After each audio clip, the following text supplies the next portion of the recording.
Oven ಇಲ್ದನೆ ತುಂಬ ಸುಲಭವಾಗಿ ಮನೇಲಿ ಈಸಿಯಾಗಿ ಪ್ಲಫಿಯಾಗಿ ಟೇಸ್ಟಿಯಾಗಿರುವಂಥ ಪರ್ಫೆಕ್ಟ್ ವಿಧಾನದಲ್ಲಿ ಕೇಕ್ ಹೇಗೆ ಮಾಡೋದು ಅಂತ ತೋರಿಸ್ತಾ ಇದ್ದೀನಿ.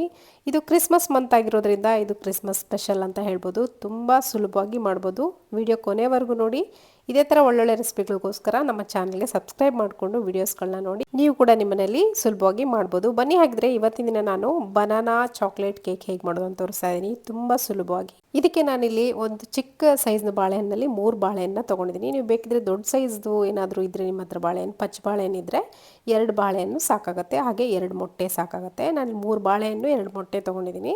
ಇವಾಗ ತುಂಬ ಸುಲಭ ವಿಧಾನ ಅಂದರೆ ಒಂದು ಬ್ಲೆಂಡರ್ ಜಾರ್ ತೊಗೊಂಡಿದ್ದೀನಿ. ಇದಕ್ಕೆ ಬನಾನಾ ಏನು ಇಟ್ಕೊಂಡಿದ್ದೀನಲ್ಲ ಬಾಳೆಹಣ್ಣು ಅದನ್ನು ಕಟ್ ಮಾಡ್ಕೊಂಡು ಹಾಕೋಬೇಕು ಸಣ್ಣದಾಗಿ. ಹಾಗೆ ಮೊಟ್ಟೆ ಏನು ಇಟ್ಕೊಂಡಿದ್ದೀನಲ್ಲ 2 ಮೊಟ್ಟೆನ ನಾನಿಲ್ಲಿ ಈ ಮಿಕ್ಸರ್ ಜಾರ್ಗೆ ನಾನಿಲ್ಲಿ ಒಡೆದು ಹಾಕ್ಕೊಳ್ತಾ ಇದ್ದೀನಿ. ಇದು ತುಂಬ ಈಸಿ ಮೆಥಡು. ಖಂಡಿತ ಇದನ್ನು ನೀವು ಕೂಡ ನಿಮ್ಮ ಮನೇಲಿ ನೋಡಿಕೊಂಡು ಪರ್ಫೆಕ್ಟಾಗಿರುವಂಥ ಕೇಕ್ನ ರೆಡಿ ಮಾಡ್ಬೋದು, ಅದು ಕೂಡ ಓವನ್ ಇಲ್ಲದೇ. ಇವಾಗ ಇದಕ್ಕೆ 2 ಮೊಟ್ಟೆ ಹಾಕಾದ್ಮೇಲೆ ಅರ್ಧ ಕಪ್ ಆಗೋಷ್ಟು ಸಕ್ಕರೆ ಹಾಕ್ಕೊಳ್ತಾ ಇದ್ದೀನಿ. ಶುಗರ್ ಸ್ವಲ್ಪ ಟೇಸ್ಟ್ ಜಾಸ್ತಿ ಬೇಕಂದರೆ ಒಂದು 3/4 ಕಪ್ ಆಗೋಷ್ಟು ಹಾಕ್ಕೋಬೋದು. ನಾನಿಲ್ಲಿ ಅರ್ಧ ಕಪ್ಪಷ್ಟು ಹಾಲಿನಲ್ಲಿ ಅರ್ಧ ಭಾಗದ ಮಾತ್ರ ಇಲ್ಲಿ ಬ್ಲೆಂಡ್ ಮಾಡೋಕ್ಕೆ ಬಳಸ್ತಾ ಇದ್ದೀನಿ. ಇದನ್ನು ನುಣ್ಣಗೆ ಪೇಸ್ಟ್ ಮಾಡ್ಕೋಬೇಕು. ಇದನ್ನು ಒಂದು ಬೇರೆ ಒಂದು ಬೌಲ್ಗೆ ಟ್ರಾನ್ಸ್ಫರ್ ಮಾಡ್ಕೊಂಡಿದ್ದೀನಿ. ಇವಾಗ ಒಂದು ಸ್ಟ್ರೈನರ್ಗೆ 1 ಕಪ್ ಆಗೋಷ್ಟು ಮೈದಾ ಹಿಟ್ಟು, 1 ಕಪ್ ಅಂದರೆ ಆಲ್ಮೋಸ್ಟ್ ಒಂದು 250 ಗ್ರಾಮ್ ಆಗೋಷ್ಟು, ಹಾಗೆ ಒಂದು 4 ಕಪ್ ಆಗೋಷ್ಟು ಕೋಕೋ ಪೌಡರ್ ಹಾಕ್ಕೊಂಡಿದ್ದೀನಿ. ಹಾಗೆ 1 ಟೇಬಲ್ ಸ್ಪೂನ್ ಆಗೋಷ್ಟು ಬೇಕಿಂಗ್ ಪೌಡರ್, ಇದ್ರ ಜೊತೆಗೆ ಕಂಪಲ್ಸರಿಯಾಗಿ ಒಂದು 1/4 ಟೀ ಸ್ಪೂನ್ ಆಗೋಷ್ಟು ಬೇಕಿಂಗ್ ಸೋಡಾ ಕೂಡ ಹಾಕ್ಕೋಬೇಕು. ಹಾಕ್ಕೊಂಡು ಇದನ್ನು ಸ್ಟ್ರೈನ್ ಮಾಡ್ಕೋಬೇಕು. ನೋಡ್ತಿರ್ಬೋದು ಎಲ್ಲವನ್ನೂ ಒಟ್ಟಿಗೆ ಸ್ಟ್ರೈನ್ ಮಾಡ್ಕೊಂಡ್ರೆ ಆಯಿತು. ಇದಾದಮೇಲೆ ಒಂದು ಸ್ಪ್ಯಾಚುಲ ತೊಗೊಂಡು ರೌಂಡ್ ಕಟ್ಸ್ ಪೊಸಿಷನಲ್ಲಿ ಇದನ್ನು ಮಿಕ್ಸ್ ಮಾಡ್ಕೋಬೇಕು. ಸ್ವಲ್ಪ ಮಿಕ್ಸ್ ಮಾಡೋಕ್ಕೆ ಟೈಮ್ ತೊಗೊಳುತ್ತೆ. ನೀವು ನಿಧಾನಕ್ಕೆ ಇದನ್ನು ಮಿಕ್ಸ್ ಮಾಡ್ಕೋಬೇಕು. ಯಾಕಂದರೆ ಬೇಕಿಂಗ್ ಪೌಡರ್ ಹಾಗೆ ಬೇಕಿಂಗ್ ಸೋಡಾ ಹಾಕಿರೋದ್ರಿಂದ ತುಂಬ ನಿಧಾನಕ್ಕೆ ಇದನ್ನು ಮಿಕ್ಸ್ ಮಾಡ್ಕೋಬೇಕಾಗತ್ತೆ. ಹಾಗಾಗಿ ಎಷ್ಟು ಟೈಮ್ ಹಿಡಿಯುತ್ತೋ ಅಷ್ಟು ಟೈಮ್ ಇದನ್ನು ಮಿಕ್ಸ್ ಮಾಡ್ಕೊಳ್ಳಿ. ಪೂರ್ತಿ ಗಂಟುಗಳಿಲ್ಲದೆ ಇರೋ ಥರ ಇದನ್ನು ಮಿಕ್ಸ್ ಮಾಡಿಕೊಂಡ್ರೆ ಆಯಿತು.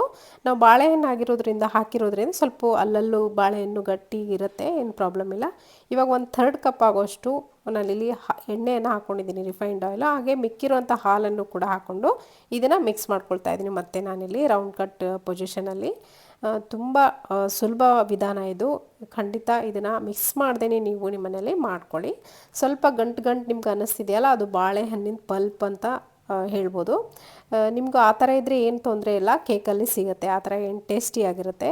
ಇವಾಗ ನೋಡಿ ಇದಕ್ಕೆ ಮಿಕ್ಸ್ ಮಾಡ್ಕೊಂಡಾದ್ಮೇಲೆ ವೆನಿಲಾ ಎಸೆನ್ಸ್ನ ಒಂದು ಅರ್ಧ ಟೀ ಸ್ಪೂನ್ ಆಗೋಷ್ಟು ಹಾಕ್ಕೊಂಡಿದ್ದೀನಿ. ಜಾಸ್ತಿ ಕೂಡ ಹಾಕ್ಕೋಬಾರ್ದು. ನಿಮ್ಗೆ ವೆನಿಲಾ ಎಸೆನ್ಸ್ದು ಫ್ಲೇವರ್ ಇಷ್ಟ ಇಲ್ಲಂದರೆ ಏಲಕ್ಕಿ ಪೌಡ್ರ್ ಹಾಕ್ಕೋಬೋದು. ಹಾಗೆಯೇ ಸ್ವಲ್ಪ ಟೂಟಿ ಫ್ರೂಟಿಗೆ ಒಂದು ಟೀ ಸ್ಪೂನ್ ಆಗೋಷ್ಟು ಮೈದಾ ಹಿಟ್ಟನ್ನು ಹಾಕ್ಕೊಂಡು ಕಲಿಸ್ಕೊಂಡು ಇದನ್ನು ಮತ್ತೆ ಈ ಮಿಕ್ಸರ್ಗೆ ಕೇಕ್ ಬ್ಯಾಟರ್ಗೆ ಹಾಕ್ಕೊಂಡು ಕಲಿಸ್ಕೋಬೇಕು. ಹಿಟ್ಟನ್ನು ಮಿಕ್ಸ್ ಮಾಡೋ ಕಾರಣ ಏನಂದರೆ ಅದು ಎಲ್ಲೂ ಅಂಟ್ಕೊಳ್ಳಲ್ಲ, ಹಾಗೆ ಒಂದೇ ಕಡೆ ಕೂತ್ಕೊಳ್ಳಲ್ಲ ಅಂತ. ಹಾಗಾಗಿ ಎಲ್ಲ ಕಡೆ ಹರಡ್ಕೊಳ್ಳುತ್ತೆ ಅಂಥೇಳಿ ಹಿಟ್ಟಿಗೆ ಮಿಕ್ಸ್ ಮಾಡಿಕೊಂಡು ನಾನಲ್ಲಿ ಮಿಕ್ಸ್ ಮಾಡ್ಕೊಂಡು ಇಟ್ಕೊಂಡಿದ್ದೀನಿ. ಇವಾಗ ಒಂದು ಕೇಕ್ ಟಿನ್ಗೆ ನಾನಲ್ಲಿ ಎಣ್ಣೆಯನ್ನು ಅಥವಾ ಬೆಣ್ಣೆಯನ್ನು ಗ್ರೀಸ್ ಮಾಡ್ಕೊಳ್ತಾ ಇದ್ದೀನಿ. ಇವಾಗ ಅದೇ ಸೈಜ್ದಲ್ಲಿ ನಾನಲ್ಲಿ ಬಟರ್ ಪೇಪರನ್ನ ಕಟ್ ಮಾಡಿಕೊಂಡು ಹಾಕ್ಕೊಂಡಿದ್ದೀನಿ ಸರ್ಫೇಸ್ಗೆ.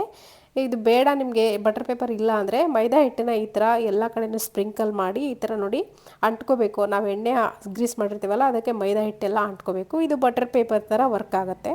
ಹಾಗಾಗಿ ಇದನ್ನು ಎಡ್ಜಸ್ಗೆ ಅಥವಾ ರೌಂಡ್ಗೆ ನಾನಿಲ್ಲಿ ಆ ಥರ ಮೈದಾ ಹಿಟ್ಟನ್ನು ಸ್ಪ್ರಿಂಕಲ್ ಮಾಡ್ಕೊಂಡಿದ್ದೀನಿ.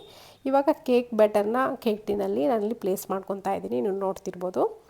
ಪೂರ್ತಿ ಹಾಕಬಾರ್ದು. ಒಂದು 3 ಇಂಚ್ ಅಥವಾ 2.5 ಇಂಚ್ ಆದರೂ ಮೇಲ್ಗಡೆ ಬಿಟ್ಟಿರಬೇಕು ಕೇಕ್ ಟಿನ್ಗೆ. ಯಾಕಂದರೆ ಕೇಕ್ ಉಪ್ಪು ಬರುತ್ತಲ್ಲ, ಅಂದರೆ ಫ್ಲಫಿಯಾಗಿ ಬರುತ್ತಲ್ಲ, ಹಾಗಾಗಿ ಅದಕ್ಕೆ ಒಂದು ಸ್ವಲ್ಪ ಪ್ಲೇಸ್ ಬಿಟ್ಟಿರಬೇಕು. ಮೇಲ್ಗಡೆ ಸ್ವಲ್ಪ ಟೂಟಿ ಫ್ರೂಟಿ ಹಾಕ್ಕೊಂಡು ಆಗಲೇ 20 ನಿಮಿಷ ನಾನು ಪ್ರೀಹೀಟಿಗೆ ಇಟ್ಟಿದ್ದೆ. ಉಪ್ಪನ್ನು ಹಾಕಿ ಒಂದು ದೊಡ್ಡ ಪಾತ್ರೆನ ಅದ್ರ ಮೇಲ್ಗಡೆ ಸ್ಟ್ಯಾಂಡ್ ಇಟ್ಟು ಕೇಕ್ ಟಿನ್ನನ್ನು ಇಟ್ಟು ಇದ್ರ ಮೇಲೆ ಮುಚ್ಚಳ ಮುಚ್ಚಿ ಆ ಹೋಲ್ ಇರುತ್ತಲ್ಲ ಟಾಪ್ ಲಿಡ್ಗೆ ಅದನ್ನು ಕ್ಲೋಸ್ ಮಾಡಬೇಕು. ಕ್ಲೋಸ್ ಮಾಡಿ ಒಂದು 45 ನಿಮಿಷ ಬಿಟ್ಟು ನಾನಲ್ಲಿ ಓಪನ್ ಮಾಡಿ ತೋರಿಸ್ತಾ ಇದ್ದೀನಿ. 35ರಿಂದ 45 ನಿಮಿಷ ಕರೆಕ್ಟಾಗಿ ಲೋ ಫ್ಲೇಮಲ್ಲಿ ಬೇಕ್ ಮಾಡ್ಕೋಬೇಕು.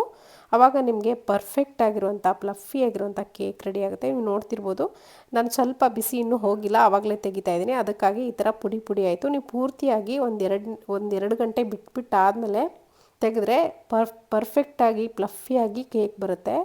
ಸೊ ಇವಾಗ ನೋಡ್ತಿರ್ಬೋದು ಯಾವ ಥರ ಬಂದಿದೆ ಅಂಥೇಳಿ. ತುಂಬ ಟೇಸ್ಟ್ ಕೂಡ ಇತ್ತು. ಸ್ವಲ್ಪ ಸ್ವೀಟ್ ಕಡಿಮೆ ಅನ್ನಿಸ್ತು. ನೀವು ಬೇಕಿದ್ರೆ ಸ್ವೀಟನ್ನು 3/4 ಕಪ್ ಅಷ್ಟು ಹಾಕ್ಕೋಬೋದು. ನಾನು ಅರ್ಧ ಕಪ್ ಮಾತ್ರ ಹಾಕ್ಕೊಂಡಿದ್ದೀನಿ ಸ್ವೀಟನ್ನು. ಸ್ವಲ್ಪ ಜಾಸ್ತಿ ಹಾಕ್ಕೊಂಡ್ರೆ ಟೇಸ್ಟ್ ಕೂಡ ತುಂಬ ರುಚಿಯಾಗಿರುತ್ತೆ. ನೋಡ್ತಿರ್ಬೋದು ಕಟ್ ಮಾಡಿದ ತಕ್ಷಣ ಯಾವ ಥರ ಫ್ಲಫಿಯಾಗಿ ಕಾಣಿಸ್ತಾ ಇದೆ ಅಂತ ಹೇಳಿ. ನೀವು ವೈಟ್ ಶುಗರ್ ಬದಲಿಗೆ ಬೆಲ್ಲ ಕೂಡ ಹಾಕೋಬೋದು ಅಥವಾ ಬ್ರೌನ್ ಶುಗರ್ ಕೂಡ ಹಾಕೋಬೋದು. ಅದು ಕೂಡ ತುಂಬ ಟೇಸ್ಟ್ ಬರುತ್ತೆ, ಹೆಲ್ದಿ ಕೂಡ. ಆಮೇಲೆ ಟೂಟಿ ಫ್ರೂಟಿನ ಸ್ವಲ್ಪ ಕಡಿಮೆ ಹಾಕ್ಕೊಳ್ಳಿ, ಹಿಟ್ಟಲ್ಲಿ ಮಿಕ್ಸ್ ಮಾಡಿಕೊಂಡು ಆವಾಗ ಫ್ಲಫಿಯಾಗಿ ಚೆನ್ನಾಗಿ ಬರುತ್ತೆ, ಕೇಕ್ ಕಟ್ಟಾಗಲ್ಲ. ಇವಾಗ ನೋಡ್ತಿರ್ಬೋದು ಟೇಸ್ಟಿಯಾಗಿರುವಂಥ ಯಮ್ಮಿ ಆಗಿರುವಂಥ ಬನಾನಾ ಚಾಕೋ ಕೇಕ್ ರೆಡಿಯಾಗಿದೆ. ಖಂಡಿತ ಇದನ್ನು ನೋಡಾದ್ಮೇಲೆ ನೀವು ಕೂಡ ನಿಮ್ಮ ಮನೇಲಿ ಮಾಡ್ಕೊಳ್ಳಿ, ಮಕ್ಕಳಿಗಂತೂ ತುಂಬ ಇಷ್ಟ ಆಗುತ್ತೆ. ಸೊ ಇವತ್ತಿನ ಈ ರೆಸಿಪಿ ನಿಮಗೆ ಖಂಡಿತ ಇಷ್ಟ ಆಗಿದೆ ಅಂದ್ಕೊಳ್ತೀನಿ. ಇಷ್ಟ ಆಗಿರೋ ಒಂದು ಲೈಕ್ ಮಾಡೋದನ್ನು ಮರಿಬೇಡಿ. ಸಬ್ಸ್ಕ್ರೈಬ್ ಮಾಡಿಕೊಂಡು ವೀಡಿಯೋಸ್ನ ನೋಡಿ, ಪಕ್ಕದಲ್ಲಿ ಬರೋ ಬೆಲ್ ಬಟನ್ನ ಪ್ರೆಸ್ ಮಾಡಿದರೆ ನಾನು ಹಾಕುವಂಥ ಪ್ರತಿಯೊಂದು ವೀಡಿಯೋ ನೋಟಿಫಿಕೇಷನ್ ಕೂಡ ನಿಮಗೆ ಬರುತ್ತೆ, ನೀವೇ ಮೊದಲು ನೋಡ್ಬೋದು. ಮತ್ತೆ ಸಿಗ್ತೀನಿ ಮತ್ತೊಂದು ರೆಸಿಪಿಯೊಂದಿಗೆ. Thank you.